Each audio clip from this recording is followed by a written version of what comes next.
अंग्रेजी में हम लोग कहते हैं इर्रेशनल नंबर। इस संख्याओं में बहुत बड़ा कंफ्यूजन होता है कि वास्तव में अपरिमेय संख्याएं होती क्या हैं। इसको जानने के पहले हमको पता होना चाहिए परिमेय संख्याएं क्या होती हैं। परिमेय संख्या क्या होती है? परिमेय संख्या हमको लोगों को पता होता है। परिमेय संख्या को हम लोग कहते हैं रेशनल नंबर। क्या कहते हैं? Rational number. ये तो बहुत आसान है, हमको पता है। जो P/Q के फॉर्म में है, P/Q के फॉर्म में है और Q does not equal to 0 है, वो संख्या हमारी कैसे होगी? परिमेय संख्या। अब अपरिमेय संख्या कौन सी हो गई? अब अपरिमेय संख्या कौन सी हो गई? अपरिमेय संख्या कौन सी हुई? अपरिमेय संख्या के लिए भैया जो P/Q के फॉर्म में नहीं है, वो क्या हो गई? अपरिमेय हो गई। लेकिन इसके अब हम पहचानेंगे कैसे? बहुत बड़ी समस्या हमारे पास आती है। तो हम एक तो सबसे पहले ये देखते हैं, जैसे 4 है तो 4 का हमको पता है कि अगर हम 4 का वर्गमूल निकालते हैं तो 2 आ जाता है, पता है जी।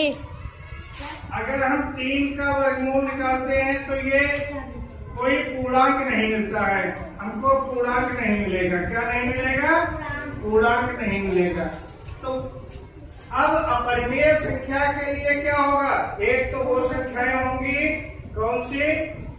जो जिनका वर्गमूल निकालने पर हमको पूर्णांक संख्या प्राप्त नहीं होगी। जैसे √3 है, √5 है, इसका भी हमको नहीं पता है क्लियर।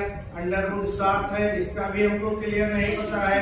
√11 है, इसका भी क्लियर नहीं पता है। √8 है, इसका भी क्लियर नहीं पता है।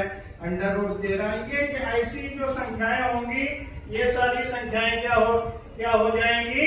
अपरिमेय संख्याएं या इर्रेशनल नंबर। इसके अलावा घन रूट भी हमको घनमूल नहीं जानते हो? घन रूट भी जो है, जिन संख्याओं का घनमूल परफेक्ट नंबर नहीं होता है, जैसे 8 है, √9 है। 8 का तो हमको घनमूल पता है, 2 आ जाता है, लेकिन √9 है, इसका घनमूल नहीं क्लियर पता है। 10 है, √11 है। ऐसे जिन संख्याओं का घनमूल भी क्या नहीं होता है?